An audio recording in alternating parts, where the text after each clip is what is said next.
الحمد لله الذي أذهب عنا الهدنا الصلاة والسلام عليك يا سيدي رسول الله وعلى آلك وأصحابك یا سیدی یا حبیب اللہ۔ میرے واجب الاحترام بھائیوں، بزرگوں، دوستوں، آج میری تقریر کا موضوع صدیق اکبر ہے۔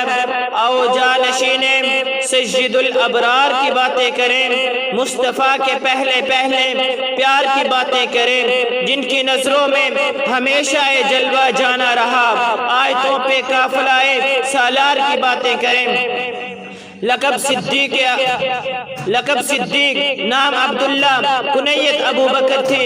حضرت ابو بکر صدیق بنی نوع انسان رہتے، ان چند برگزیدہ خوش نصیب افراد میں سے تھے جنہیں نہ صرف خیر البشر، سید الاولین و آخرین، خاتم الانبیاء المرسلین حضرت محمد صلی اللہ علیہ وسلم کی زیارت خدمت اور دین حق سیکھنے کا موقع ملا، بلکہ آپ ان چند خوش قسمت افراد میں شامل تھے جنہیں رسول اللہ صلی اللہ علیہ وسلم نے دنیا میں ہجرت کی خوشخبری سنا دی۔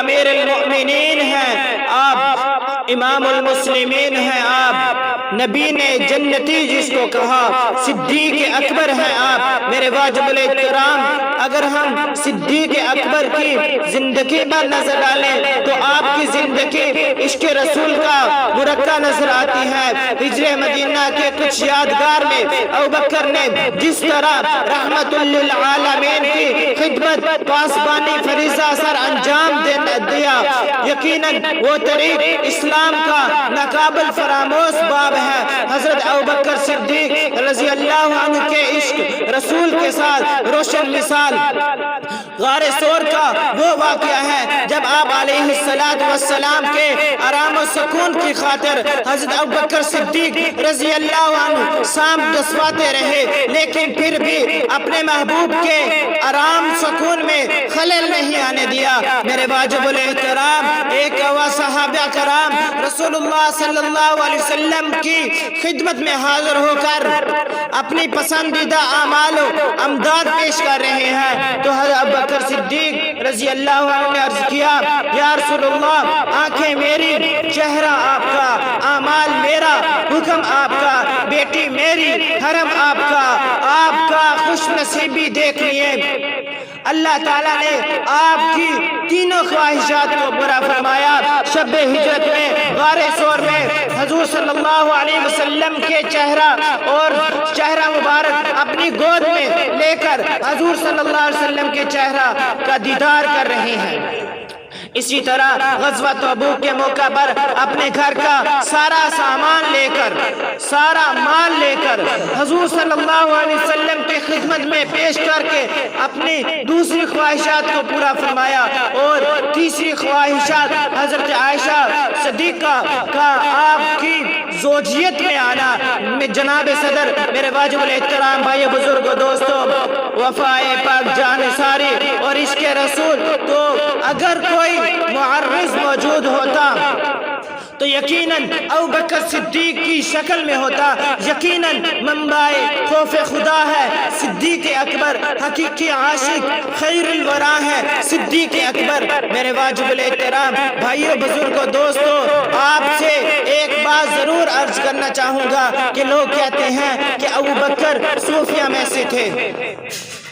میں بھی کہتا ہوں کہ ابو بکر صوفیہ کے سردار تھے، لیکن بخاری، ترمذی یہ کتب پکار کر کہہ رہی ہیں کہ ابو بکر صوفیہ کے سردار تو تھے مگر دریروں کے بھی سردار تھے۔ اور اگر آپ کی دلیری دیکھنی ہو تو جنگ یمامہ دیکھ لیں، اور مزید اپنے یقین کو پخت کرنا ہو تو ہجرت کی وہ رات دیکھ لیں جب میرے آقا مولا محمد صلی اللہ علیہ وسلم نے ارشاد فرمایا، تم اپنے مال اور جان سے جہاد کرو۔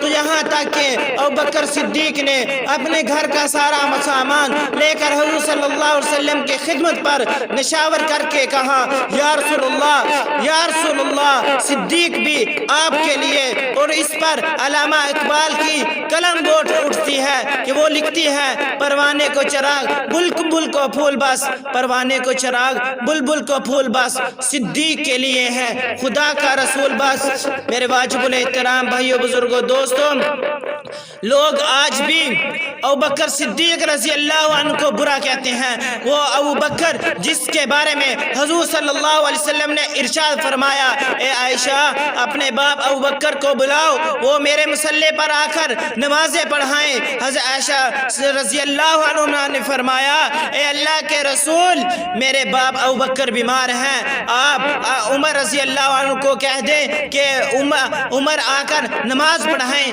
حضور صلی اللہ علیہ وسلم نے ارشاد فرمایا، اے عائشہ ابوبکر کو بلاؤ، وہی آ کر میرے مصلی پر نماز پڑھائیں۔ 3 دفعہ جب حضور صلی اللہ علیہ وسلم نے فرمایا کہ حضرت عائشہ صدیقہ رضی اللہ عنہ نے 3 دفعہ ایک ہی جواب دیا، میرے واجب الاحترام، تو حضور صلی اللہ علیہ وسلم نے ارشاد فرمایا، یا عائشہ میں کیا کروں، اے عائشہ میں کیا کروں، اللہ تعالیٰ ابوبکر کے علاوہ کسی اور کو میرے مصلی پر کھڑا کرنے کی اجازت نہیں دیتا۔ کیا اشعار نے کہا، جس کو صدیق ذات خدا نے کہا اور صدیق ہی مصطفیٰ نے کہا، جس کو صدیق شیر خدا نے کہا، یوں نہیں